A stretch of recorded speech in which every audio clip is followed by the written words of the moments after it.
The Pittsburgh Steelers have their guy at offensive coordinator, and yeah, maybe you're not super excited about the move, but now they turn their attention to the quarterback. And from what I know, what I hear and gathered and took away, you might be a little disappointed in that one too.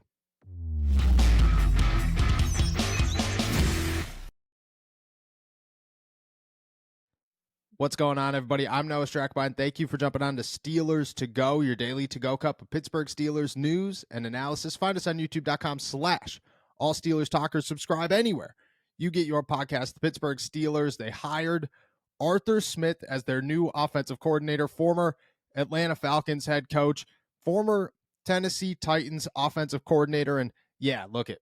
His run in Atlanta was not great, and I was not a big proponent of go hire Arthur Smith. That is your guy.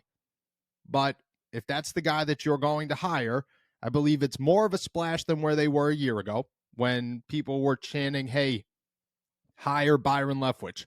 Go get that guy. Definitely a step upward. But it's not a Clint Kubiak. It's not a Thomas Brown. This isn't a guy that's going to totally reshape your offense, but rather probably just improve what you already have, which was the vision that the Pittsburgh Steelers had when they began their offensive coordinator search. And Art Rooney made that very clear. Look it, we have a vision for what the Pittsburgh Steelers offense will look like. We want somebody who could work with the roster and work with that vision. That was clear as day that it was going to be Arthur Smith. Now they turn their attention to the quarterback position, trying to find their next guy, bridge quarterback, competition for Kenny Pickett, whatever you want to call it, whatever it may be, that's where their mindset is. That's where they will turn. And the hire of Arthur Smith, I think, kind of gives me some feels on where they could go and the direction that they could be headed. But Art Rooney speaking the other day certainly gave me a lot to think about and gave me a lot to take away from. And leaving there, I thought it was very clear.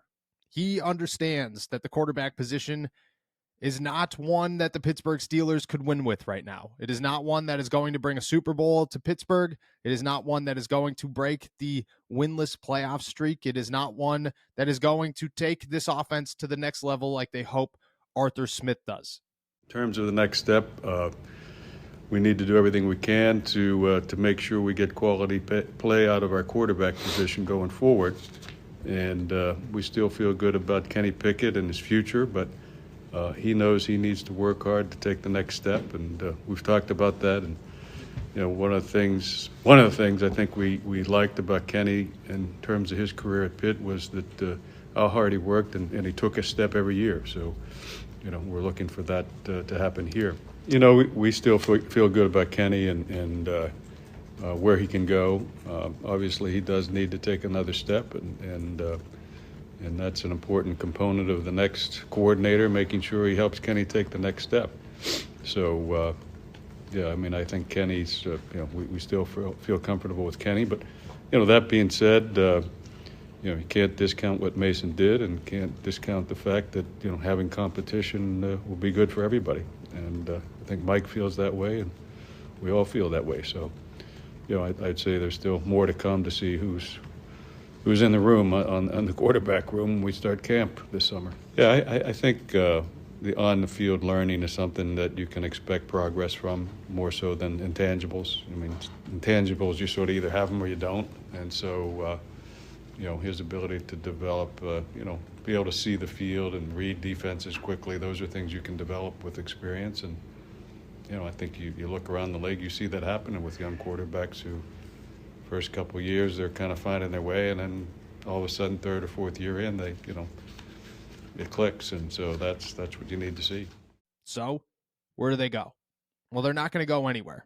They're hoping Kenny Pickett is the guy. They're hoping Kenny Pickett takes a step forward, or that he can progress in year 3, and they understand that there's an opportunity for him to do that, hopefully having a real offensive coordinator, because Art Rooney acknowledged that firing Matt Canada in the middle of the season certainly hurt Kenny Pickett's development, and I believe that it did.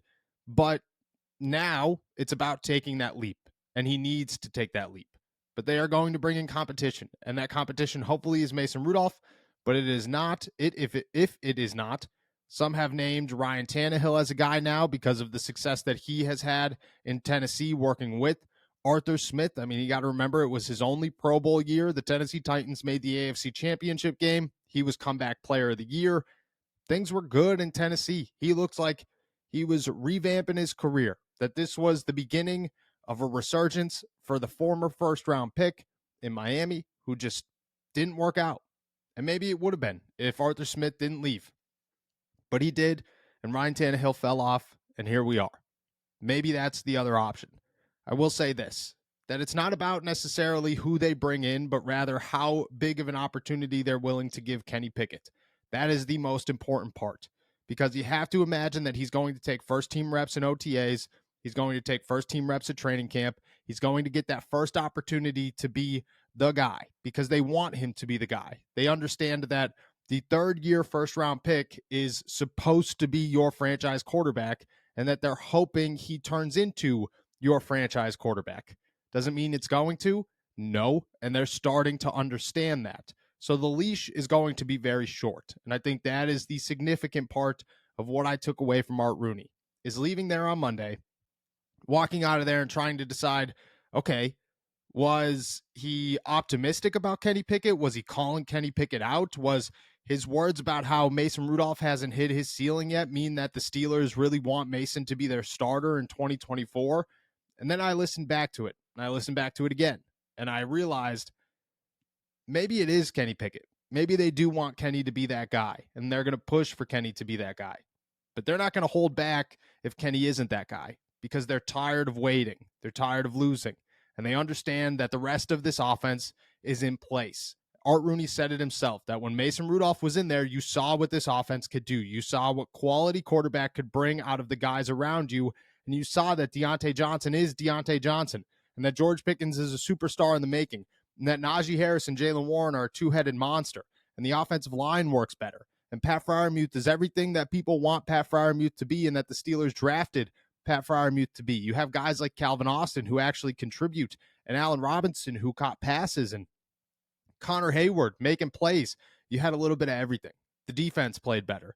The coaching was better. You made Mike Sullivan and Eddie Faulkner look like, well, pretty good OCs for a minute there just because of competent quarterback play.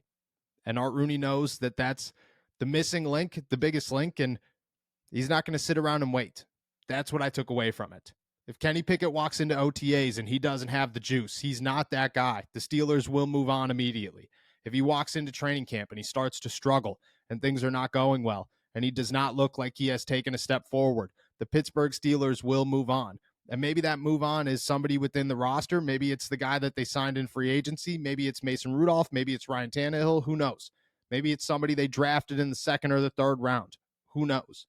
Maybe they go out and they get somebody late because they understand, hey, look, it's time to make a move. We got to go get a franchise quarterback, at least for this season, a starter who could come in here and play quality quarterback. They're not going to wait. They're going to sit around. They're going to evaluate everything Kenny Pickett does. He's going to be under such a microscope. That leash is going to be shorter than it's ever been. It's going to be shorter than Mitch Trubisky's leash, Kenny Pickett's first year. And they're going to hope that he turns into everything and he proves them wrong and he could get into the season and be a guy. But they're not going to wait it out. Hopefully they go out in free agency and they sign that backup plan and they're sure about that backup plan and they believe in that backup plan. And maybe that is Mason Rudolph again. Maybe that is Ryan Tannehill. Who knows? I expect them to have plan B on the roster. But I'm telling you right now, if they don't, they will make a move. They're not going to sit around and wait. They're not going to hold back to hope that Kenny Pickett turns it on at some point during the season. They're not going to let him develop more. None of it. If he is not ready come day one, he will not be the starting quarterback on day two. That's where the Pittsburgh Steelers are. That's the biggest takeaway. And you could be upset about the Arthur Smith hire, but the fact that they hired somebody who is going to push to be a head coach again in the NFL means that they were shooting big. And it shows that their mindset is the same. We are trying to win right now.